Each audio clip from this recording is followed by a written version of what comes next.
Welcome to the Author to Authority podcast. And today I have the honor and privilege of bringing Tyler Foley back. Now, Tyler, I believe, was way back in season 2. So it's been quite a long time. But Tyler's a fellow Canadian. Woo! Love Canadian. Woohoo! And he's been acting in film and television since he was 6 years old, with appearances in Freddy vs. Jason, Door to Door, Carrie, and the musical Ragtime. He's also the author of the #1 best-selling book, The Power to Speak Naked. Naked? Oh boy, gotta be careful saying that word. Tyler can help you confidently take the stage and tell your story. So, Tyler, welcome to the show. Oh, Kim, it's a joy and a pleasure to be back and in a new location and chatting with you further across the country now. That is so true. I'm excited for today's conversation because you're going to be talking about tips that every speaker needs to know. And I think this is so important when you're trying to position yourself as that go-to person in your niche. One of the ways that you can do it is to speak, whether you speak on podcasts, whether you speak on lives, whether you speak on, live stages, workshops, wherever you're going to speak. It's got to be good and it's got to be powerful. So I'm so excited for today's conversation. Well, and I'm looking forward to it too, especially because, as you pointed out, anybody who has put their work out there, whether that's fiction or nonfiction, has that opportunity to gain way more exposure if they're willing to get on platforms. And we're public speaking on all of the ones that you'd mentioned. Right. So making sure that you've honed in and made that story interesting is critical, because then people want to listen and then they want to know more. And that usually starts with getting your book. So speaking of stories, why don't you give us a quick update about what's been going on in your life over the last few years? Well, so much. So with the release of the Power to Speak Naked, and more specifically the re-release of it once it got picked up, because I had originally self-published the book and then it got picked up by Morgan James, my current publisher.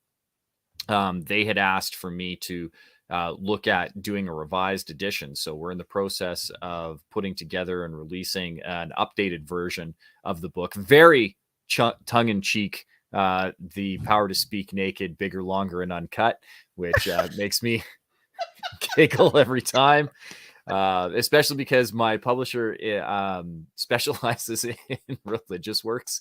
So a lot of yeah, that one snuck by, and it still brings me great pride.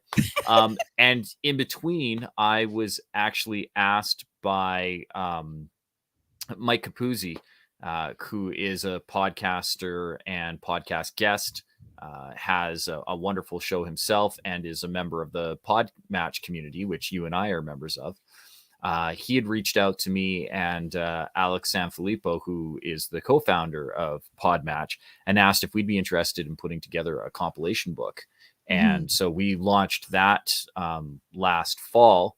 And podcast Guest Mastery hit #1 on Amazon as well. So now I am a 2-time #1 best-selling author with that. And that we've got a really good promo going to really kind of push the current book, The Power to Speak Naked, as to really get some buzz around the release of the second edition of it. So that's been going good. I had a whole bunch of events that were planned for this year that were coming up. Unfortunately, as you and I were discussing offline, I've had a bit of a tragedy with that. The promoter that I was working very closely with passed away at the end of the year, just before New Year's. And so those events unfortunately got canceled. So now it's becoming a trick of trying to figure out what the new strategy looks like, and then on top of that, grieving the loss of a friend. So it's been a very interesting last couple of years.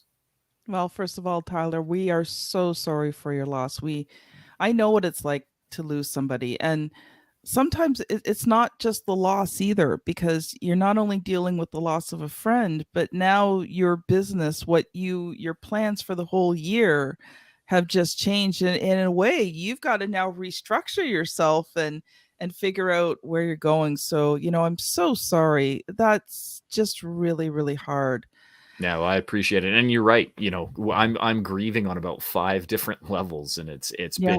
been weird, and it's weird too because it comes in waves. So like you think you get over a thing, and then all of a sudden you're like, damn, So little things too, like seeing text messages when you're scrolling through looking for other stuff, and you're like, Yeah. that stings. So Yeah.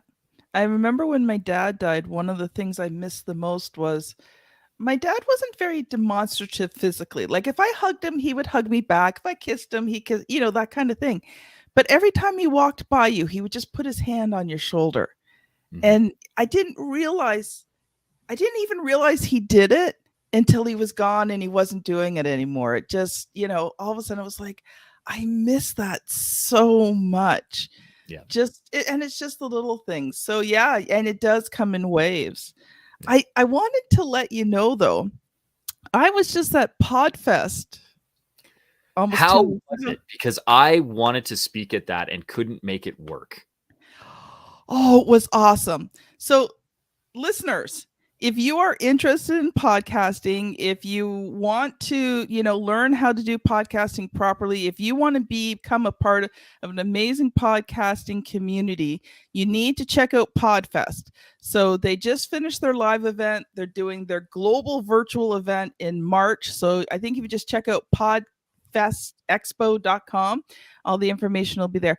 It was amazing, Tyler. I had never been. And when you go to conferences by yourself, sometimes it's a bit weird because you don't know anybody. And I really didn't know anybody. I'm just very, completely new to the Podfest community. And, I've gone to the conferences where you walk up to a table and people look at you like you have two heads, like, how dare you interrupt their conversation type thing. And you walk away and you sit by yourself. Everyone there was so welcoming. The only time I was alone was when I wanted to be. Yeah. And that was often because I don't like being alone. It is one of the things that I love the most about this medium. The fact that you can make friends so quickly. I think there's an inherent kind of chemistry between people who are willing to be hosts and guests are naturally going to want to be connectors as well. And so you have this community of people who are growth minded, who want to be together, who want to see each other succeed. It's a really unique medium. And it's one of the reasons why, I've developed an entire course over the last 18 months for people to learn how to do this on the guesting side, because there's a whole bunch of things. Like I guarantee you noticed that too at Podfest. There was a lot of support for hosts. Yes. This is how you get your platform out there. This is how you get your show. This is how you get ranking on things, et cetera, et cetera, et cetera. But there's not a lot of tools and resources for guests, people who want to find those shows. Now, there's a lot of matching services, where we can find you the shows. But what do you do with that? How do you really take advantage of it? How do you show up and be a powerful guest? How do you tell the stories so that people want to listen, so that you have hosts who are like, hey, Tyler, do you want to come back for a second episode? Like how do you achieve that? And having been on over 350 podcasts in the last year, I think I kind of have an idea. So that really was the push for the course and wanting to be part of the guest mastery book that Alex put together. I was so humbled. Oh, I got to meet Alex in person. Isn't he awesome? Him and Alicia, his wife Alicia, amazing. I got to spend tons of time with them at Podfest. Just and and you are right, and maybe that's something that maybe we can suggest to them, is maybe have some more workshops for guests and bring in more people. But just like Alicia and Alex are just so genuine. And I think it's one of the reasons why I love Podmatch. Now, listeners, if you've heard me talk a little bit about this, but I'm going to tell you again, if you're looking to guest on podcasts, Podmatch is one of the best. And I've tried a few, but it's the best so far that I have found in terms of matching guests and hosts and quality podcasts, not just junky ones. You know what I mean? Well, and a supportive community that goes with it. It's the thing that all the rest of those matching services don't have, is the community that follows along. So I echo it, Kim. I mean, I've been professional member on it since April of 2021. And friends with Alex now, and Mhm. finding those opportunities. I just there's and I same as you. I've been on 5 other of the matching services of what would technically be his competition, but there's no competition. Like No. Pod Match is hands down the best. It's the only one that I would endorse. It's the only one that I use. And so I echo your endorsement. And if anybody is curious, go check out Kim's affiliate link, because I know she puts it in a lot of her communication, and she's not doing it to make the money. She's doing it because I promise you, it is the best tool Yeah. and opportunity for you to get your message out there. And, that's going to go so well with what you're going to talk about today. And, if you decide to join Podmatch, first of all, listen to this episode carefully. If you want to guest on other podcasts, there are tips, there are tricks, there are ways that you present yourself that make you attractive. When I go on Podmatch and I'm looking for guests and I read through their bios and I read through their things, there's some people it's just like their information needs a little bit of work. And then there's other people like you read it, you go, yeah, yep, this person knows what they're doing. So if you want to get some podcasts, it's like anything else. It's a skill you need to learn. And, I did, I don't know, a month or two ago. So if you're listening to this in April, it was probably January. But if you go back in my LinkedIn articles, you'll find one, how to write your business story. And that's a key one, because in my opinion anyway, because the ability to tell stories is how you get people to relate to you. So I share, how do you create that business story, which is different than your personal story. Mm-hmm. So anyway, I'm taking up all your time, but I want to let you loose, Tyler, to share what you've brought for us today. Well, and again, as you had mentioned, there's a distinction between your personal story, your business story, although oftentimes they're interlinked and interrelated. Understanding when and where to pull out the stories. And I know I talked about it the last time I was on, but it bears repeating. Les Brown says it better than I do. You never tell a story without a point. You never make a point without a story. So you have to ask yourself, what is the point that I'm trying to convey? And then what is the appropriate story to tell that? Mm-hmm. And a lot of times, and I can tell you this right now, having helped people with their Podmatch bios. In fact, hundreds of Podmatch guests now have better profiles because they've worked with me and my business partner, Michael. Can I say thank you, Tyler? Thank you. Yeah. You've made my job easier. Well, and it's funny too, because I've actually had hosts reach out to me and have asked, are you working with, Andrea, or are you working with Heather? And I'm like, yes, I am. And they're like, we kind of had a feeling, because they showed up prepared. They just, which is always warming to me, that I now have a signature when people can see it. They're like, this person had stories. They were funny. They were engaging, but their profile drew me in. And I'm like, well, that's good. And what we've done is, a lot of people, especially, Podmatch is formatted very smart, mm-hmm. because Alex and Alicia are smart business people. Yes. And so it's laid out exactly how you would lay out your speaker one sheet. Yes. And so it's very clear. But what a lot of people forget is that you're trying to sell you, but it's not about you. It's about what you're going to deliver for somebody else's audience. So it's not even about the host that you're trying to get on. What are you going to provide to their audience that will be of value to their audience, that makes them want to bring you on? So, okay, Tyler, I'm going to stop you there for 1 second. Okay, please do. Listeners, what he just told you was golden. Even your bio, in a business sense, your bio, whether it be, for your podcast, whether it be on your website, your bio is never about you. Your bio is about the person reading it. So Tyler, just say that again, because if they can catch that one thing, I think that's going to make a humongous difference.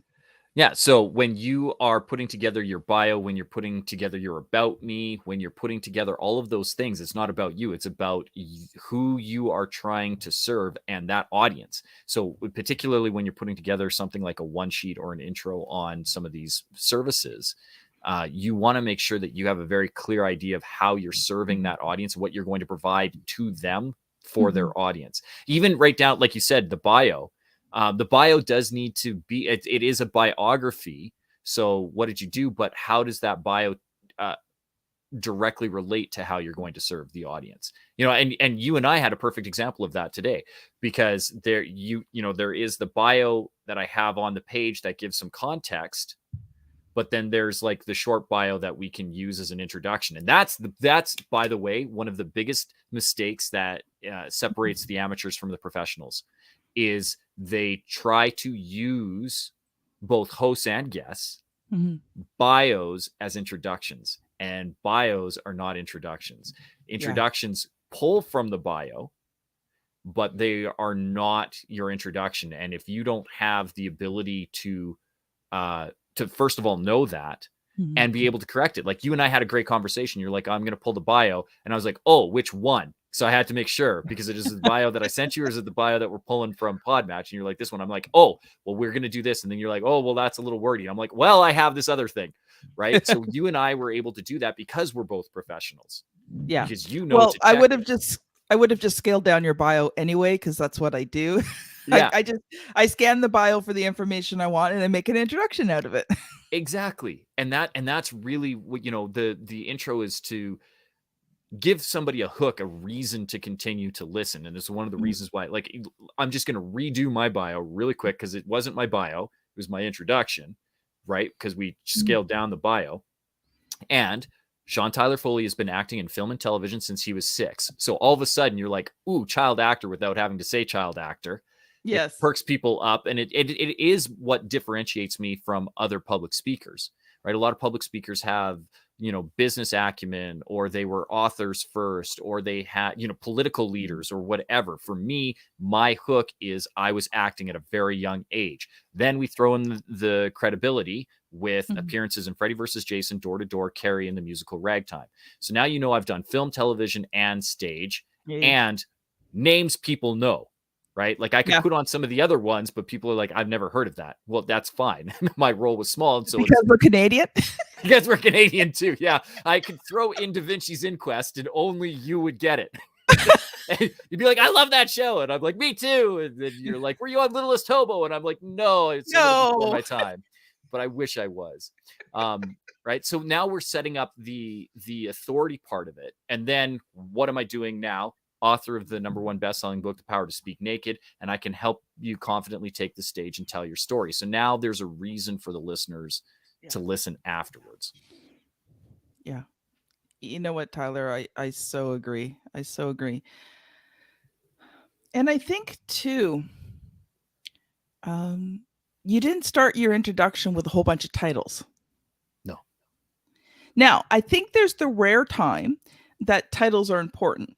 When I'm introducing my friend and client Ram Nair, I introduce him as Olympic coach, because nobody knows his name, but they would recognize his title.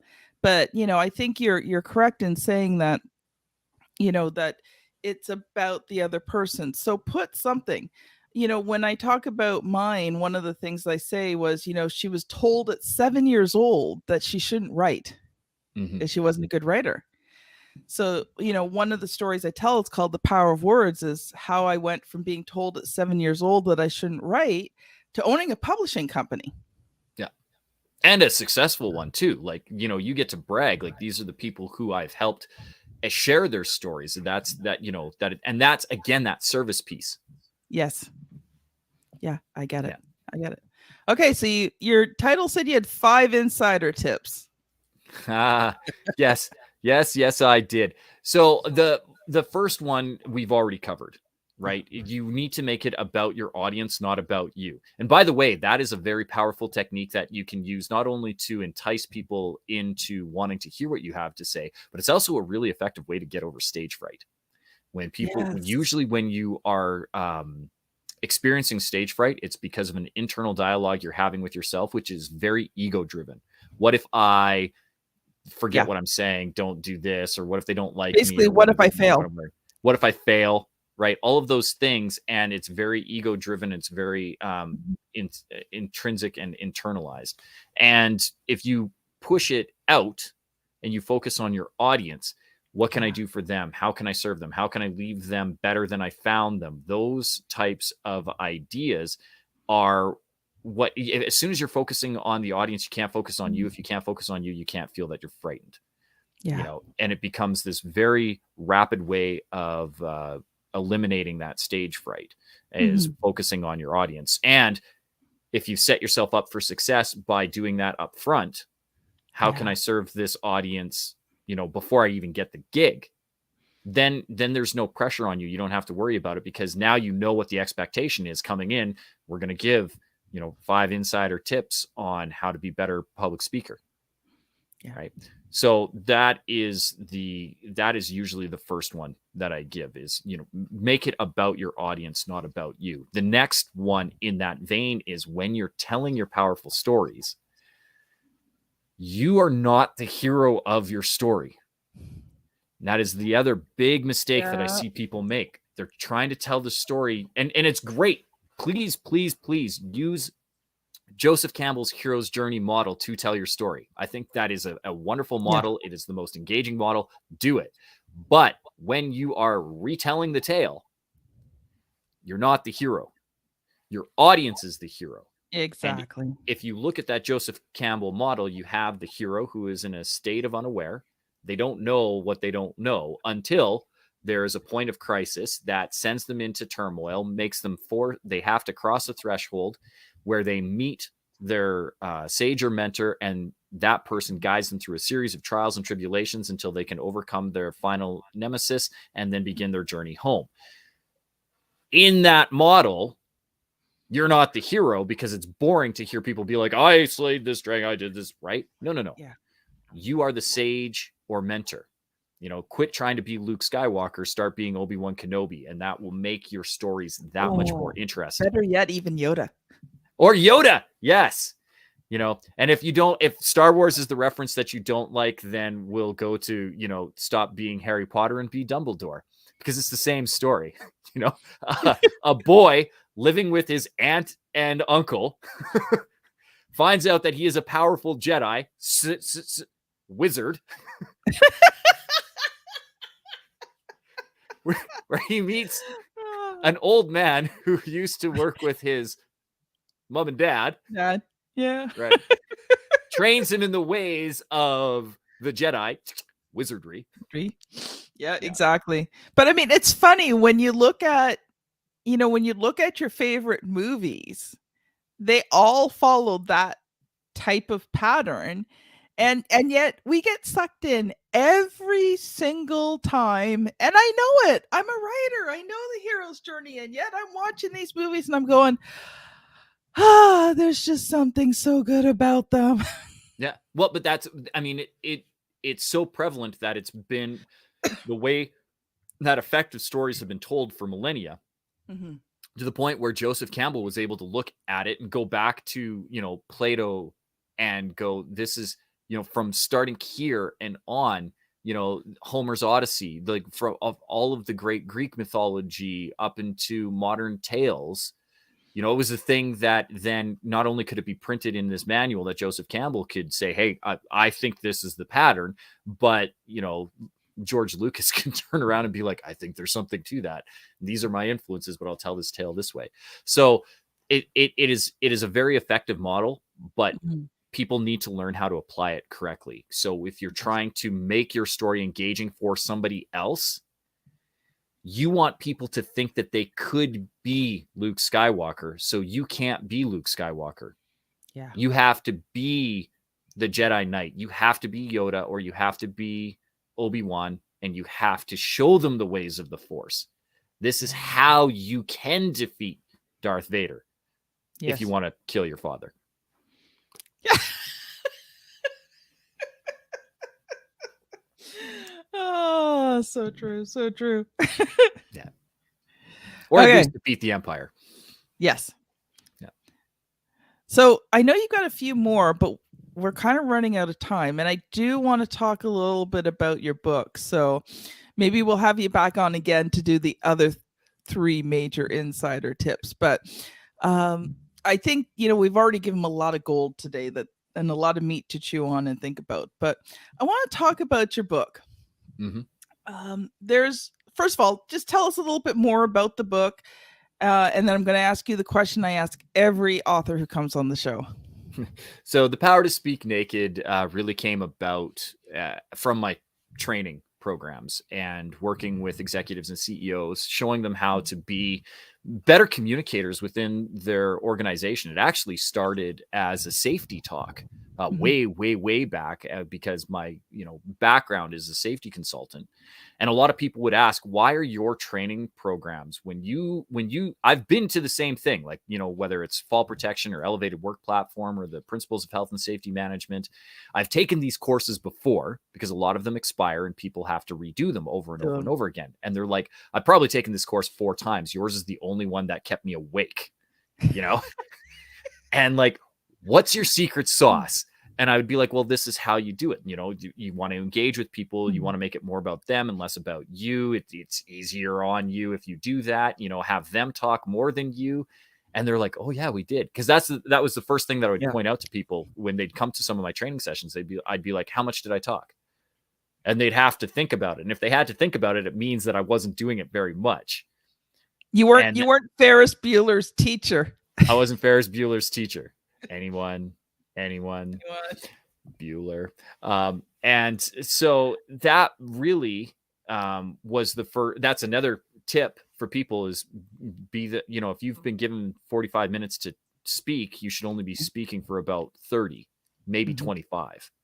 Right. And your audience can be the one providing a lot of that content and guidance of what it is that you're going to discuss. So that became kind of that. I started training this new safety program called, at the time, Basic Instructional Technique, where I was showing people how to be effective public speakers. And then as I started to gain more and more private clients, it started becoming more obvious that this was a thing that people were struggling with and needed help with. And so then it became a larger training program where we invited more people, where I could work one-on-many instead of one-on-one. And then my agent had pointed out if I wanted to get onto the big stages that I needed to have a book, and I was never going to get the big stages without a book. And so I very lazily transcribed all of my training videos to make the book and compiled it that way. And then that's how the Power to Speak Naked came to be.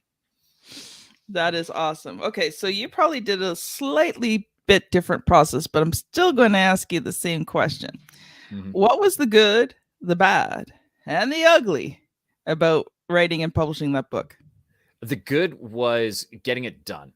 That was the easy process, mostly because I spoke my book. So that made it easy. As a speaker, it was an easy thing to do, especially because I had already had all of the material done, right? So it was just a matter of going through video, pulling the audio, transcribing the audio, and making it coherent. The making it coherent was a little bit difficult. It was probably the ugly. Right. There was the good, the bad, and the ugly. Making it coherent was probably the ugly. Trying to edit, especially for me, because again, it's my voice. There's no changing who said those words. I said them. So to be able to read how I sound was a little painful for me. Seeing what my filler words were staring me in the face. And there's no going back when you transcribe something and you see all of the filler words. And I can, when I've done stuff like that and I look at it and I'm going, okay, I was tired that day. Yeah. Because but it's when interesting. I'm tired is when those words start to slip in, and but it was great. It was highly educational for me, so that was really good. And but that was probably the hard part from an ego standpoint of being like, do I really sound that dumb? Because in my head, it was dumb on words. But interestingly, it's what people appreciate the most about the book. The number of people who have read the book who come back to me and say, it's like I feel like I'm in the room with you. And there's no surprise too. People who have been introduced to me through the book and have never met me, when they do meet me, they go, I feel like I know you. And that's really cool, really powerful. So that was the good side of it. And then the ugly, honestly, the first, when it was self-published, trying to do the marketing, that sucked. I hated it. And again, it was really humbling. And mostly because when I had first done it, I didn't care about, how many units sold or if it was a number one or any of that stuff. It wasn't on the radar because, again, I was doing it because my agent told me I needed to, so that we just had a product that we could sell at the back of the room. But then the beast of the publishing engine took over, and then it started to become a thing that, oh yeah, well, I do need to have this marketing arm, and I hadn't considered it. Yeah. And so it was really disjointed. And so I didn't have a really good launch the first time. I didn't have a really good team behind it the first time. There was no campaign. There was no reason for the book to come out other than my agent told me to, which was a really, that was a bad reason to publish. Good intent, bad reason. And so that was probably the bad side. I wouldn't say it was a bad reason. I mean, if you're writing a book to get on big stages where you're going to be in front of hundreds and, of people at a time, that's not necessarily a bad reason to write the book. No, it's a great reason, but you need to know what the backside of that reason is, because that's literally all I did. Was I wrote it because my agent told me to, with the intent that I would get on the big stages. Yeah. Forgetting that it's not book equals stage, that you still need to have some credential behind it. Yeah. And that's really where I think I stumbled and failed. The book is just one of those things on the checklist that they're looking for, but it's only one of the things on the checklist. Exactly.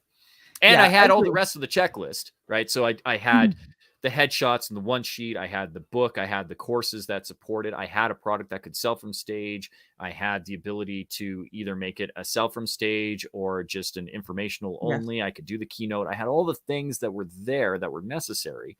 The drawback was, again, with the actual publishing of the book, it was a means to an end. And I was looking at the end and forgetting that there were a couple of pit stops along the way that we might have needed to pull over for gas and get some snacks before we got to Halifax. Well, the one of the things I teach, because, most of the people listening to this podcast, if they do get their book done, they're not going to have the money for big marketing teams in that. So, I think it's important that, when you do market, but there's a lot of ways you can use a book without ever getting into the marketing side. And that's one of the things I teach, is how do you use that book, right? It becomes a tool. But I agree with you. There comes a point when you really need to do marketing on your book. And it's not really something you can do yourself. No. As RTI Publishing, we don't do the marketing side, right? But I appreciate and I understand and I know that the marketing side is important. But the reason we don't do it is because I don't know how yet. How can I, I'm not going to take somebody's money and go, oh, I'm going to market your book for you. And, I'm not sure what I'm doing. No, that's unethical. But I think. Well, and that's one of the reasons why I put together the podcast mastery, because I had to learn it on my own. Yeah. And when I did get picked up by my publisher, all of a sudden I knew I knew the mistakes that I had made the first time, that I wasn't good. If you haven't learned from them, that's the only time you failed.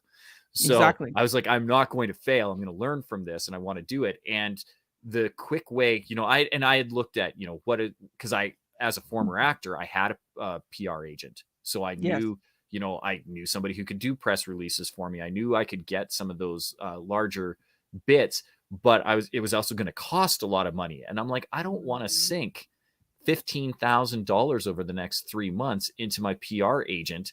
I'm not in a film anymore. I don't, as much as I would love to do the early morning breakfast shows, that would be great. But it's not, I want something that I can do myself, very low cost, that can build up the momentum to then justify that kind of investment in real PR for the book. And that's when I stumbled on the podcast. And then to be the #1 ranked guest over the last 2 years on Podmatch and sustain a top 10 ranking on it for 19 of the last 20 months. I am the authority in Yes. Podmatch on guesting. I'm the one who Alex and Jesse, who is the guy who runs all the tech for Podmatch, reach out to me at least once a month. Hey, Tyler, we're having this issue. Or I'm also the one who's reporting the bug fixes because I'm the one who uses the platform the most. I'm like the heaviest user. So they'll reach out to me and be like, thanks for noticing that. We didn't even notice that in the code. I'm like, oh yeah, no, this is broken right now.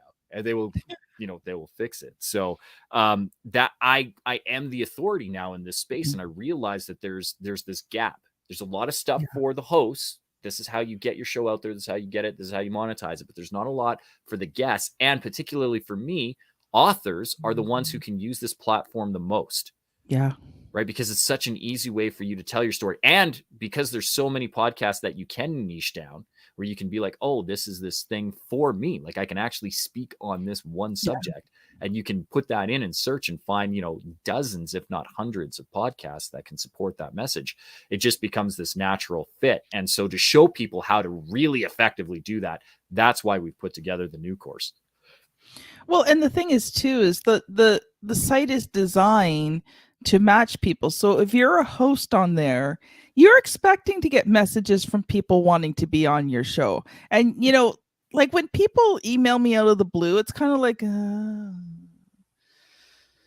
yeah, I'll check you out, but this seems kind of spammy. But then, when you're on Podmatch and someone messaged you, you're like, oh, that's just part of the system. Okay, well, I will at least check them out. And, there's a reason for the initial communication.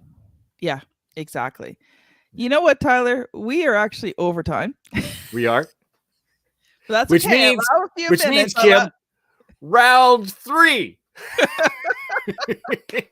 I think we're going to have to. Tyler, if people have been listening and they're like, you know what, I really need to work with Tyler, how can they connect with you?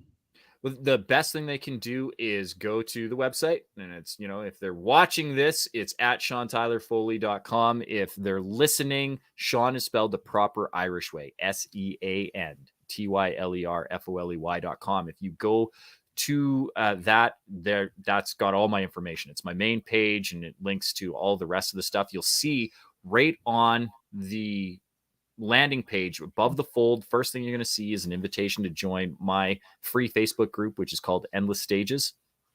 And if they come through my website, SeanTylerFoley.com, we got a whole bunch of freebies for them. And I'm sure, Kim, you'll put the links down to all of this in the show notes. So my favor that I would ask of your audience, for everybody who's listening to Kim and the Author to Authority podcast, and if you're getting value out of this, you're already on her platform. So before you hop over to mine, give her a 5-star review. Like they're not there for decoration. You have to scroll past those stars to get to the show notes. So they're there, they're pretty, click it. And then the little thing that says comments, that's not there for decoration either. That's so that you can actually communicate with Kim and let her know how much you're enjoying the show, what you liked about it, what some of your best takeaways are, why you keep coming back and listening to, season after season now, not just episode after episode. And so if you could, let her know what content is really landing with you as a thank you for doing that for me, when you come to the website and you come to SeanTylerFoley.com and you click on the Endless Stages link, as a thank you, my gift to you is a free PDF download of The Power to Speak Naked, so you can get it without having to pay the $17.95 US to get the book shipped to you, or in bookstores. It's available in all bookstores in 40 countries around the world, so you can go anywhere there: Canada, US, Britain, a lot of places in Asia. But we'll give it to you for free. I'll also give you a access to my free training program, Drop the Mic, which is 7 videos, all under 5 minutes. So over the course of a week, in under 35 minutes, you can get very actionable steps to be a better speaker and really hone in on your story. And we're also going to invite you into the Endless Stages Facebook group, which is my private Facebook group where I go live every Tuesday at noon Pacific, 3 Eastern time, 4 Atlantic, and let you Yeah, no problem. And I invite everybody to come who's part of the group, and I do a live training for whatever happens to be the hot topic of the week. So we are doing that regularly every week, and those are all my gifts to your listeners, Kim. But no 5-star review, no gifts for you. So make sure that you are letting Kim know what and why you are enjoying this show, and then it would be my joy and my pleasure to make those available to you if you come over to SeanTylerFoley.com. Oh, thank you so much, Tyler. Well, we definitely have to go. So this has been Tyler Foley and Kim Thompson Pinder on the Author to Authority podcast. Thank you so much for listening, and we'll see you on the very next episode. Bye now.